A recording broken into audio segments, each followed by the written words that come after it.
Hello, New York Giants fans. Welcome back to Everything New York Giants with New York Giants fangirl. That's me, Adriana, your host. I'm very excited to be joined by a special guest tonight. I have Jerry Foley, who is part of the Giant Insider podcast and newspaper. I'm sure you guys all know and love him and Biz as much as I do. So welcome, Jerry. Thanks for coming on. Thanks, Adriana. I've been saying Adriana for so long. You should have corrected me. It's Uh, Adriana. I'm sorry.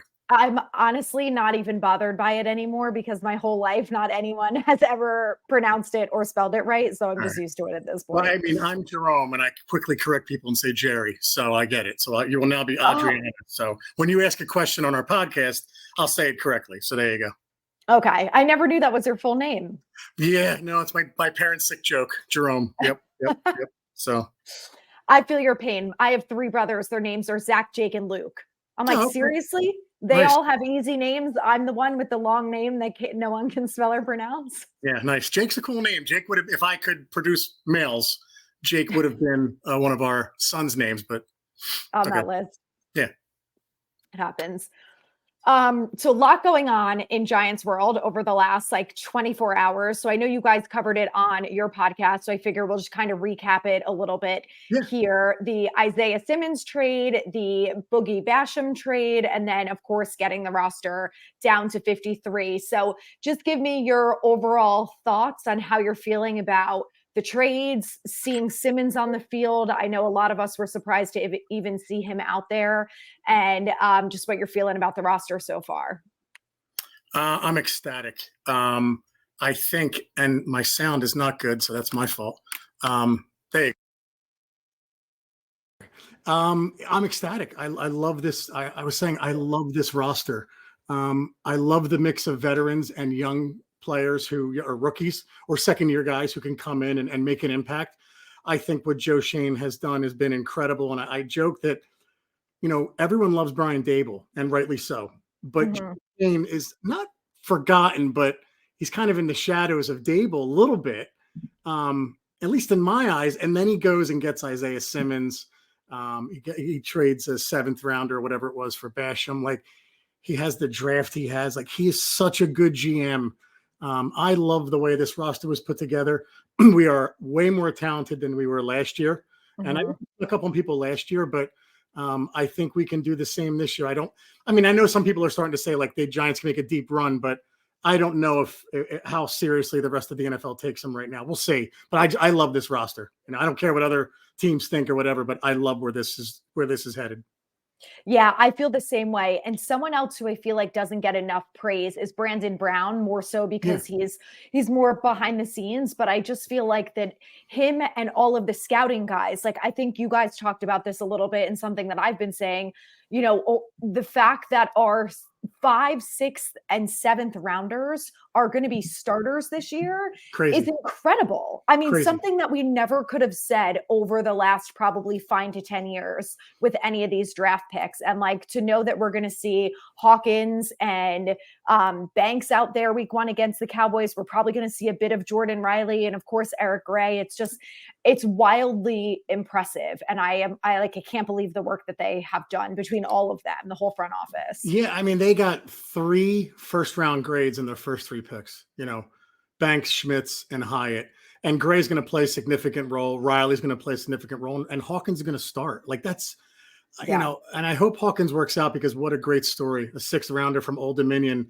Mm-hmm. And I joke that we have 2 guys. I think the only ones that have been drafted from Old Dominion. I don't know if there's one more ever. O'Shane Zimenez, who was just picked back up on the practice squad today. But if Trey Hawkins can start from Old Dominion, what a scouting job that they did, right, to find him. So yeah, this rookie class right now is off the charts. It's incredible. Did you see that Hyatt changed his number to 13? Yeah, he was 11 in college. I guess he was trying to get his close. I don't know if it was like he just wanted to be Odell or I didn't see the interview. If he wanted to get Odell's number, but I like it. I was fine with 84. Chris, we talked about this last night. Chris is not a numbers guy. I am.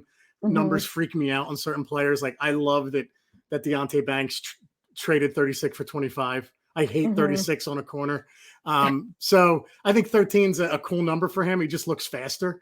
But yeah, it's people say big shoes to fill. The way Odell left, the way it ended was bad. So we'll see. I think Hyatt can be a really nice player for this team.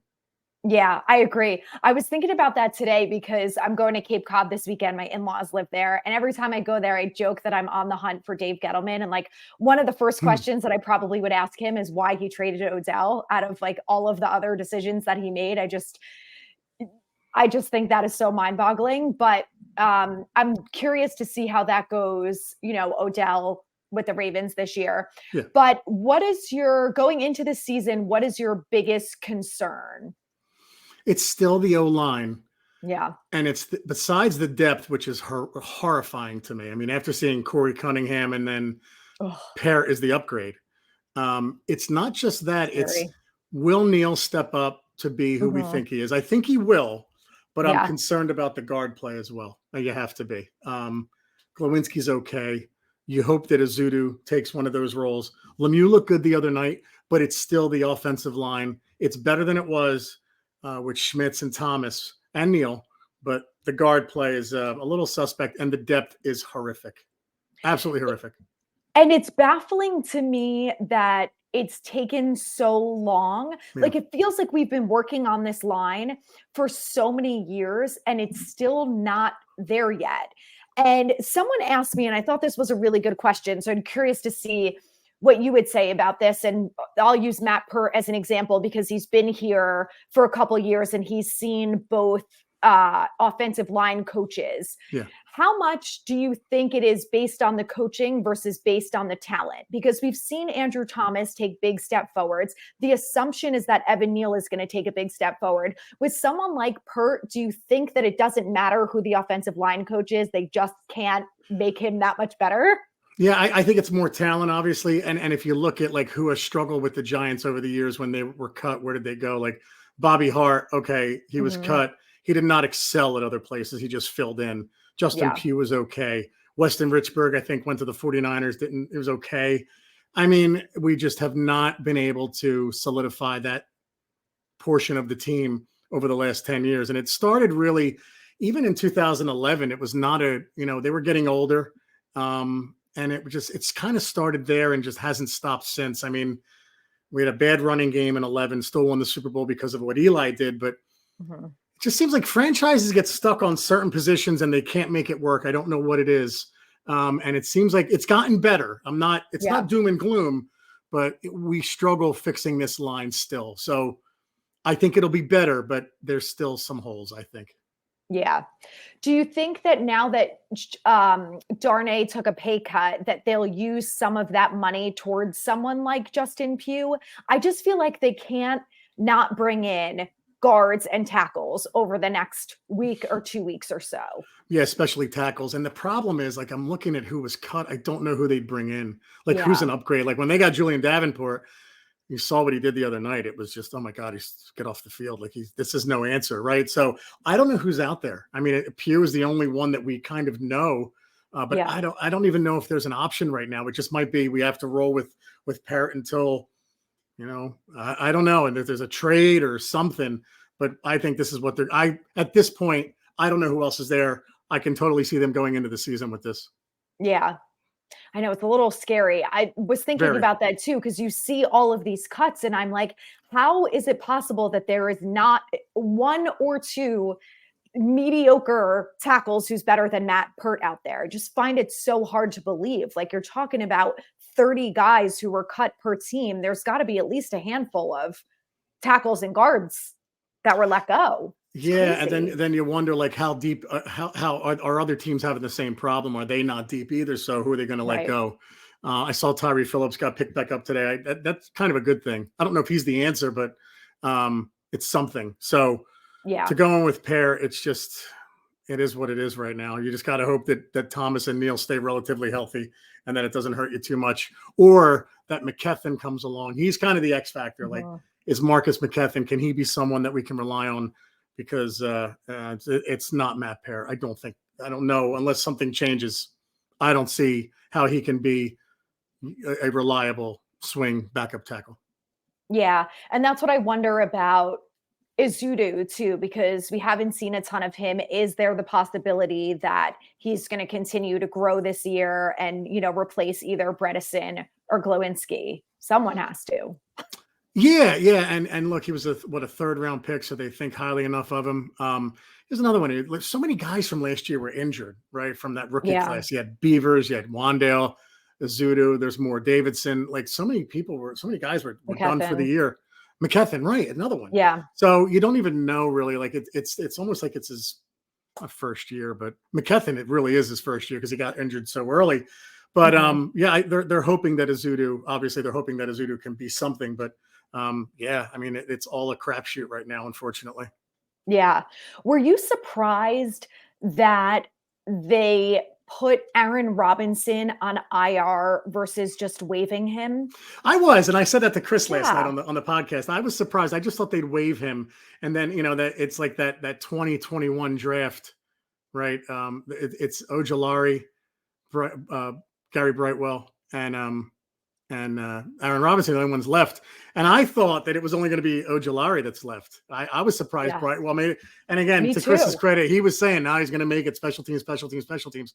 But Aaron Robinson was a little bit of a surprise. I don't know what they think they have there, or Yeah. maybe it's just more corner depth. I don't know, but I was a little surprised at that, to be honest with you. Yeah, Well, and I could have sworn that his injury was during either preseason yeah, or yep. camp last year. Mhm. So, I mean, you look at someone like Wandale, who is magically ready to go and off the pup list, and someone like Aaron Robinson is still not ready to go, is Yeah, mind boggling to yeah. me. Robinson's had injuries since he's gotten here too. Just Yeah. nagging ones that just can't stay healthy. And when you see him, you're like, all right, well, he's okay. I mean, how much better is he than Darnay Holmes? I don't know. I mean, he's an extra corner that you have on your team that I don't know. Maybe you're hanging on to him because he was a third round pick and you traded up for him, got him in the last regime. But I don't see it with Robinson, to be honest with you. I don't get it.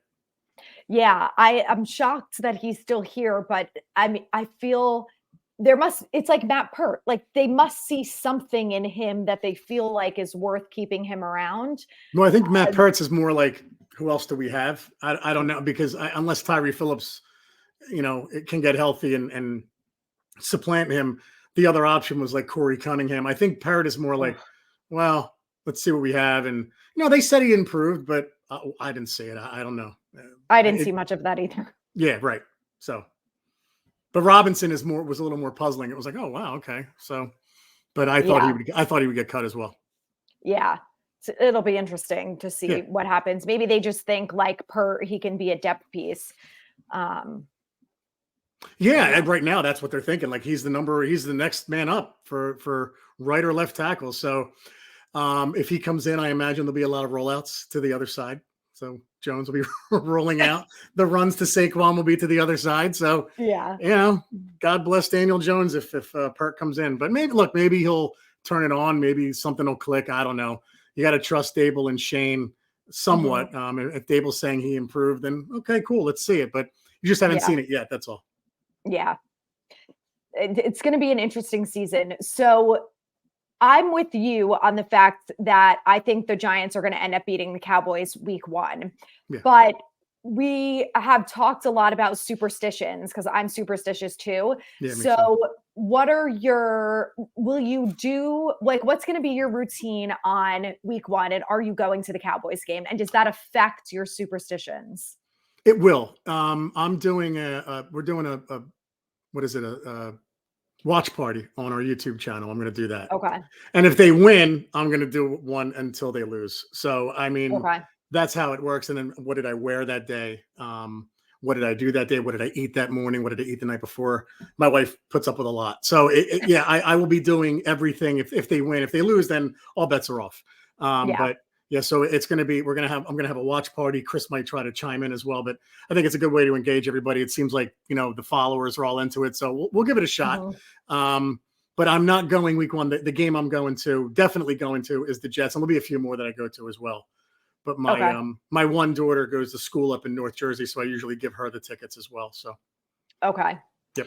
And then because it's the new season, will you wear something that you haven't worn before? Like I got a new Daniel Jones Color Rush jersey that I'm wearing week 1. And I'm hoping that is going to be, one of the factors that are going to try and change things.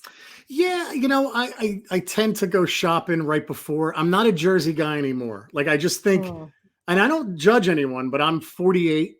When I don't buy if I buy jerseys, it's LT, Sims, Bavaro, Banks. It's the old school folks, right? I'll go out and get maybe a new hoodie, and wear that, or it's summertime, but it's again, I'm downstairs. It's cooler in my man cave, so I can go I can get away with a hoodie.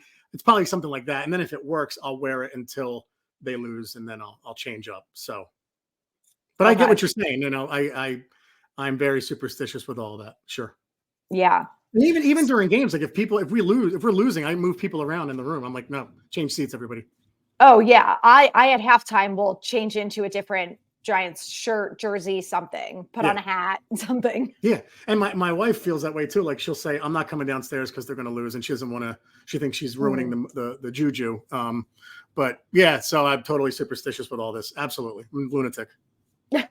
Yep. I feel like there are a lot of fans that are like that. My husband is a diehard Bruins fan, and he's kind of like that too with certain things. So I do the same thing. I'm like, I'm not coming down during a Bruins game. If he's a diehard Bruins fan, being a Rangers fan, you have to start messing with him and screwing things up for him so that, the Rangers overtake. So I will. That's a good idea. Cool. Although I think him and I are on the same page, from everything that I know about the Bruins, is that this is going to be a down year for them with Bergeron leaving, Krejci. Yeah, they lost a lot, and it was like last year was going to be their year, I thought, and then the way they went out, it was shocking. But anyway. Oh yeah, I think he cried for like a week. Yeah, I would have too. That was bad, real bad. Yeah.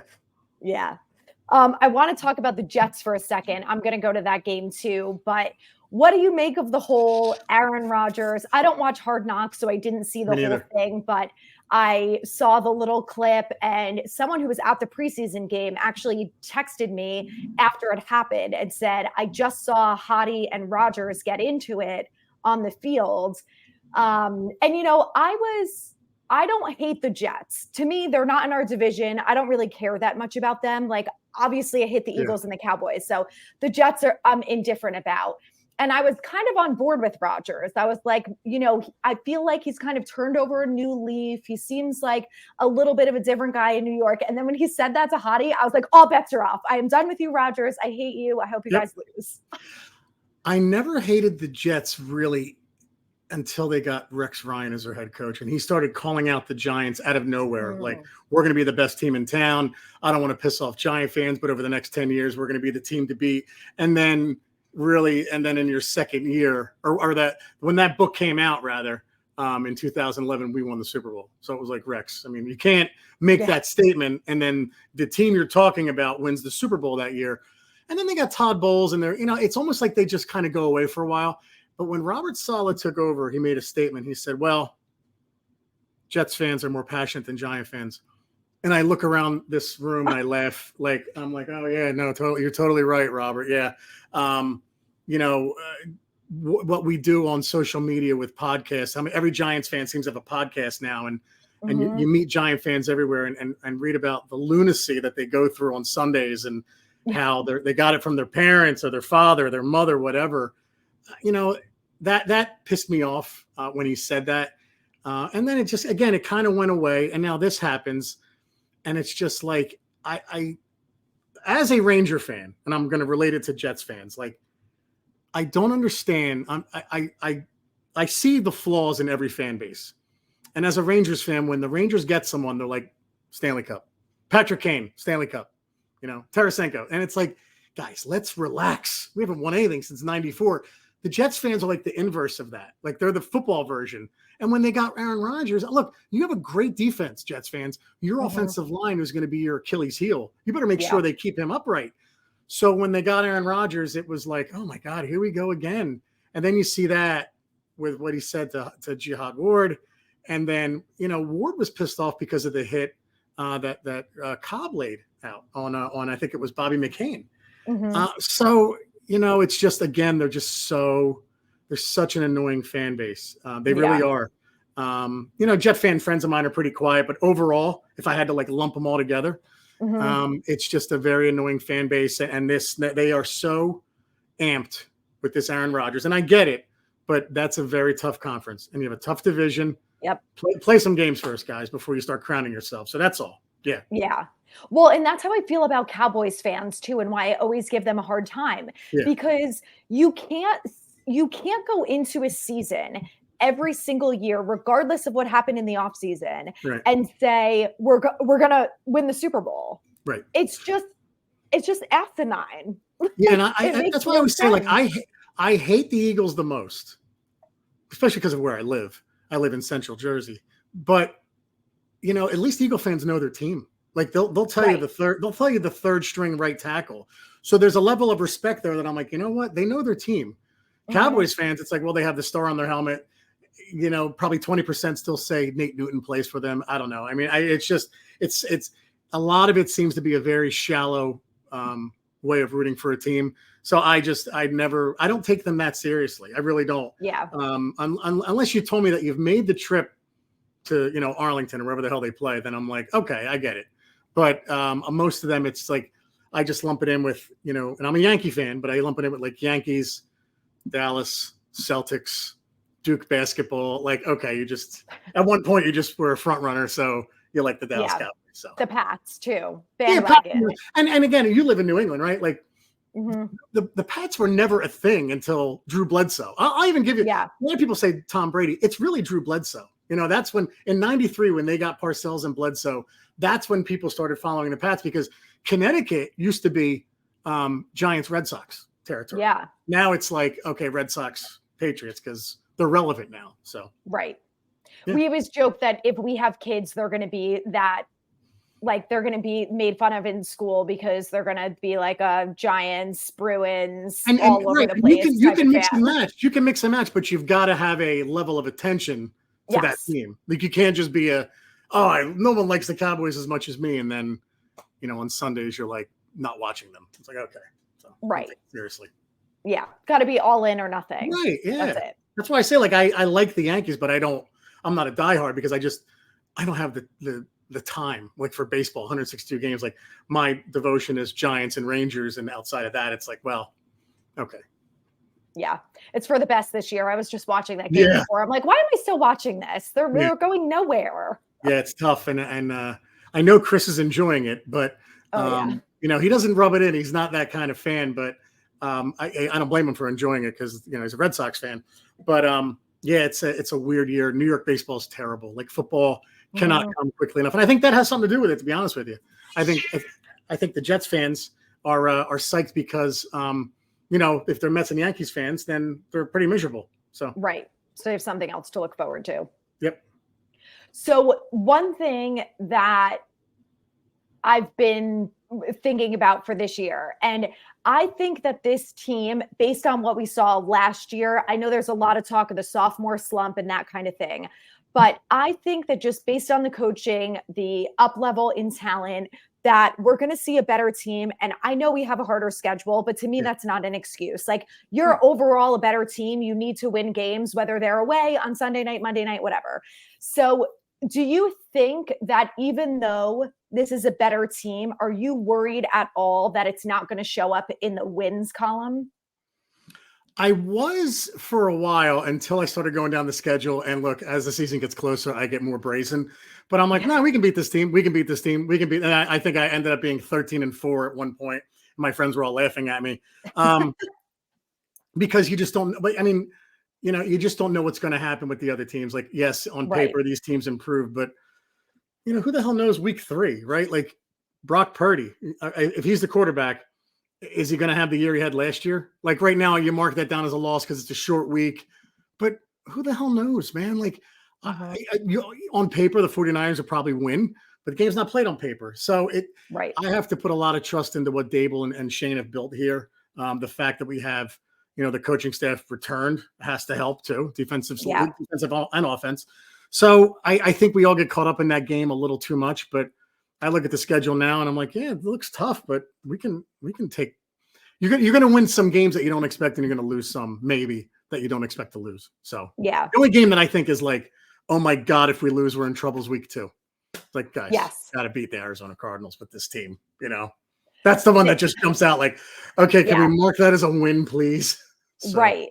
I know. I took the over on the spread because it's 4.5 points, and I'm just like, if the Giants can't win by a touchdown, then I'm concerned about this team. And then I'm really concerned going into the Niners and then coming home to the Seahawks and the Dolphins. Like all the teams that we play in the AFC East are going to be difficult. Obviously, we've still got the Eagles and Cowboys to worry about, and then the Niners and the Seahawks. Like it's definitely not an easy schedule, but I think a big part of it is going to be momentum, that even if we go 2-0 into the 49ers, even if we come out of there with a loss, they get a whole week to recuperate. That I feel like that can make a huge difference going into the Seattle game on I think it's Monday night or Sunday night at home. It's a Monday night. Yeah. Yeah. And look, I mean, I say that, right? And we'll beat Dallas and the Niners and we'll lose to the Cardinals. And it'd be like, well, we beat the Niners, so who cares? We lost to the Cardinals. But yeah, you just can't get caught up in that because so much can change week to week. I mean, it is what it is. Right now, you like to play that game. Even you play the game when the schedule comes out, like, all right, we're going to win this, lose that, win this, lose that. And then it comes around and you look like an idiot because you were so wrong. So I'm concerned with the schedule, but I have more faith in the talent that's been brought in here and the coaching staff to kind of mold it. So. Yeah, definitely. How do you think this year we're going to match up against the Eagles? Because I feel like you with the deep run in the playoffs, that the reality is we have to beat the Eagles. And until I see it during the regular season, I'm just not going to believe that they can do it in the postseason. Yeah, I think we're going to overtake. My prediction's been all along that we're going to overtake the Cowboys. I know they have talent, but I mean, when I put Brian Dable, when I put the rosters next to each other, Dallas probably has more talent, but Brian Dable is up here and McCarthy is, really low. I'm not a McCarthy fan. Not a lot of people are. So I'm not saying anything too earth shattering. So I think we'll overtake the Cowboys. Calling plays for the first time, week 1. Right. Can't wait to see how that goes. Yeah, it's a good point. With the Eagles, I'd love to beat them once. I really hope week 17 doesn't come down to anything because I don't know if I can physically or emotionally handle it. Because if we lose to them, and it's just torture. On Christmas Day, it's weird too. Like, how are they going to come out? How's everyone going to come out Christmas Day? Like, how amped are they? I mean, they're professionals. I'm just saying, like, but I'm trying to think about it now. Like, that's going to be a weird game to watch on Christmas Day. I just hope we beat them once. I don't care if it's at home or there. I just want to take them one time and just to get over that hump. Take Dallas, beat Dallas in the division, and overtake them. It'd be nice to be able to beat Philly at least one time this year. So yeah. Well, and I think about what Chris said too at the playoff game at the Link, where it was like watching two totally different teams. The Vikings game to that, and even seeing the guys on the sideline, just like, what the hell happened? Yeah, and even when Brandon Graham was like talking trash to those guys, they didn't say anything back. It was very weird. I didn't expect that. Like, they were talking trash to like Lawrence and Daniel Jones, and Jones isn't a talker, but they just didn't fight. It just looked like they fought back. I don't know. It just, the Eagles were way more talented, and they're still the most, probably, unfortunately, it kills me to say it, the most talented team in the league. I know. But I think we've closed the gap enough to be way more competitive than we were last year, because that second game, I mean, everybody's backups were in, they weren't playing for anything. So, that was kind of a throwaway. The two games you look at are the playoff game and the game at MetLife where they just destroyed us. So I think we've closed the gap, though. I just don't know how much. I think so too. Let's talk about the Commanders quickly to round out the division. Sam Howell was better than I expected him to be. And I don't know if it's just because it's preseason. It's probably like the people saying that they wanted DeVito to be number 2 and to get rid of Tyrod. Right. Yeah. It is preseason. I'm sure he played against some starters. What do you think about the Commanders this year? I hate that Daniel Snyder sold him, or was forced to, because he was such a lock to be a horrible. They were just a franchise going nowhere. Whether they finished 3rd or 4th, okay, they would win one. They'd win a division here and there out of luck, or just falling into it.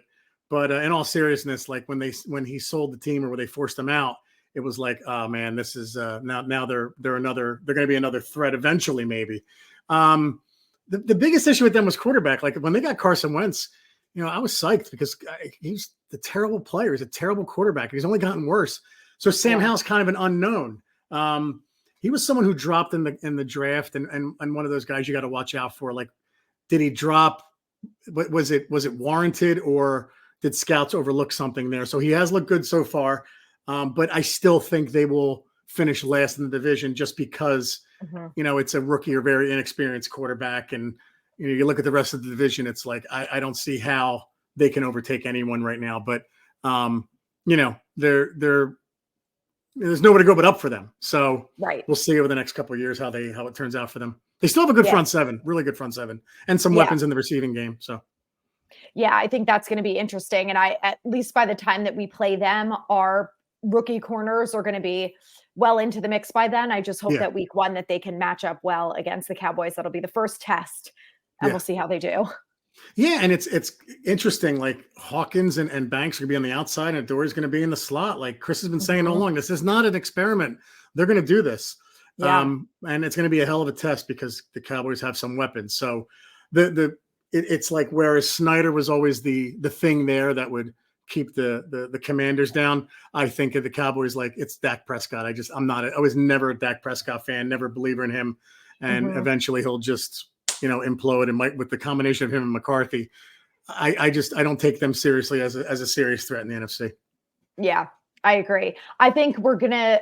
I mean, I hope that our defense is going to take advantage of the fact that Dak is the king of interceptions. So Yeah, I yeah, want to see that from our defense this year. I think they're going to be able to get to him and sack him. But outside of that, they need to force some turnovers, and I hope that we can score some points out of yeah. those. That's one thing we got to do is improve them turnovers. Mhm. We got to be plus 10 to 15. Hopefully, I forget where we were last year. I don't know if it was.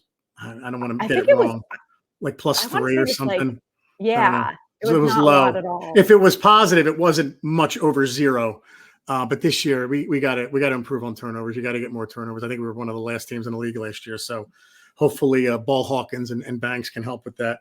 And Mhm. I love our secondary. I really do. It's one aspect of this team I absolutely love. I even like the depth now. It's weird. Like we went Yeah. from who the hell's going to play to we're pretty deep, and we're deep at safety, especially in the back end. So Yeah.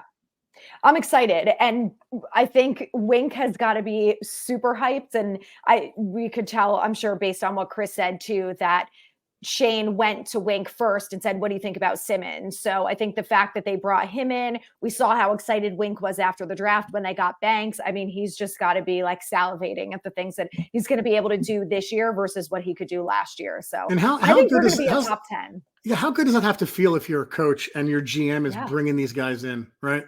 Like Kafka, you're giving him a center, a bona fide starter, hopefully for the next 10 years.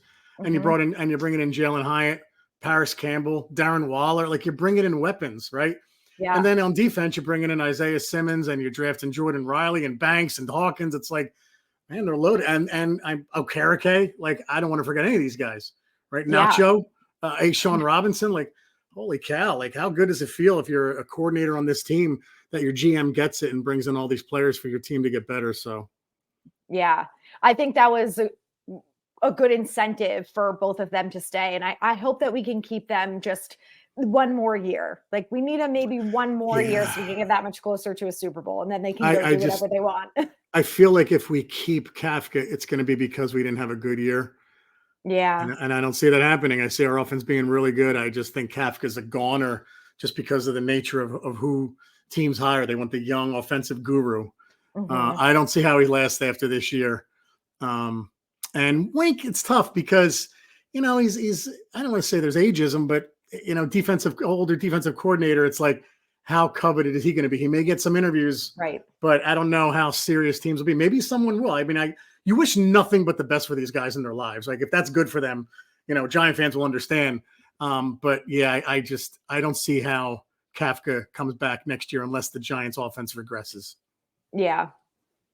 So Maybe they'll just offer him millions of money. hey, who There's knows? going to Maybe be a the lot Giants will more. maybe they open up the vault and say, "Hey, Mike, come on, stay here. Yeah. You want to stay." So And, we're going to have, what is it, like 60 million in cap space next a year. lot, So yeah, yeah. I hope that, that could be a good incentive for him of who knows who they could bring in next year to make it better. So I mean, think about see. that, right? Like this is all what they've done after what Gettleman has done to this franchise. And Gettleman made Yeah. some good draft picks. Like, let's not kill everything, but the free agency and the handling of the cap was a disaster. Yeah. A lot of it was a disaster. Most free agents did not work. Cap was a mess. And look at what Shane has done. Playoffs first year, somehow. improved team, cap space, great draft. Now you have cap space next year. It's like, holy cow. So it's unbelievable. Yeah, it's amazing. I keep joking that I want to see a statue of him outside of 1925 Giants Drive. I mean, my God, you'd have to put them together. You know, the article I wrote this week in the Insider was, I've never seen in all my years of watching the Giants, a GM and coach working so well together. I mean, there were times where GMs did, and Reese and Coughlin worked well together, but overall, you know, I've never seen two guys more in sync than this. I mean, Young and Parcells argued like crazy. A lot of the draft picks Parcells didn't want, or they would not see eye to eye. Parcells tried to leave a few times. You know, then you had a mess of like with Fossil and Corsi and, you know, but these two guys working together, man, it's awesome. It's unbelievable. Yeah, it's so nice. You can tell too, like every day that I was at training camp, Shane was out on the field, Dable came over. They were always communicating. And I noticed that they both always talk about that in their press conferences, that the communication between the two of them and inside everyone in the building, everyone is in the same realm and they all are on the same page, which I think is amazing. And I like, we continue to hear things that happened during Gettleman and Joe Judge. And I just think it's amazing the 180 that they did. Yeah. And when you saw the video of, you know, the Giants taking John Michael Schmitz and the look of disappointment that Shane had, like, oh man, the Bears just traded up. They're going to take Schmitz. And Dable looked at him like, we'll take Hyatt then. That was our next guy. And Shane was like, that's right. Like, great attitude. Then we get Schmitz, and then he lets Dable make the call to McVay to trade up to get Hyatt. Like, that is awesome. Yeah. Like, how can you not be psyched after seeing that? Like, it's not an act. Like, these two guys generally like each other and are working together like that. It's unbelievable. So, yeah. It's exciting to watch. I think it's the first time in a long time that a lot of Giants fans not only have faith in the organization, but are excited that we have something to look forward to from now on, which is why the ticket prices are the way that they are. Yeah. And so for so long, it was like, just wasn't, we covered them, right? Chris was there all the time, but you're just like, we have no chance this year, you know, and it felt like that for 5 years. Like, we have no shot at competing. And last year, even, it was like, I don't know. All I knew about Dable was, he's going to be an offensive guy. Shane is going to get the cap under control. We don't have any talent. Let's see where we go. I don't know if Daniel Jones is the guy. I don't know if Dable likes him or not. And then lo and behold, make the playoffs. So it's just so much more hope now. Even under Shermer, Judge, it was like, you know, Judge's first year we were a little fooled because the whole division stunk. And that second year was a disaster. So it's just been so long of McAdoo, and oh my God, just thank God that's all done with. Yeah, we're on the right track now. Finally. Yeah, absolutely. Yeah, we are. And feels great to look forward to fall. Like when summer ended before, over the last 5 to 6 years, I was on suicide watch when the fall came around. Now I'm like, oh, you know what? We got a shot here. Let's do something. So, yeah. Yeah. Nice to look forward to football season. Yeah, we're looking forward to not just apple picking and leaves changing now. We're looking forward to football too. So, yeah. Exactly. Fun stuff to enjoy. Yeah. You mentioned an article that you're writing. So for people who don't know, tell them about the newspaper, how they can subscribe. I will show you my, I have the calendar from you. Oh, look at you. Nice. So, yeah, plug in the calendar. Awesome. Yeah. I love that thing. It's great. Yeah. Nice. Thank you. You can go to www.giantinsider.com or go to Magster and order a digital subscription as well. But we're concentrating a lot now on the podcast and the YouTube channel as well. We're on YouTube. For those of you watching or listening or whatever, subscribe to our YouTube channel if you get a chance, please. So yeah, they're on Twitter too at the Giant Insider. Giant Insider across the board. So everyone can make sure you subscribe, get the newspaper, and then when is the next article coming out? Or we just printed, so you'll get it if you subscribe. You'll get it this week sometime. It's available digitally now, but you get the mail this week. Okay. Yeah, I do the mail version, so I'll be looking forward to it. Nice. Old school. There you go. Yeah. I could take it with me to the beach. It's great. Nice. There you go. Awesome. Well, thank you so much for joining me. Yeah, thanks for having me. It's awesome, Adriana. Yeah, anytime.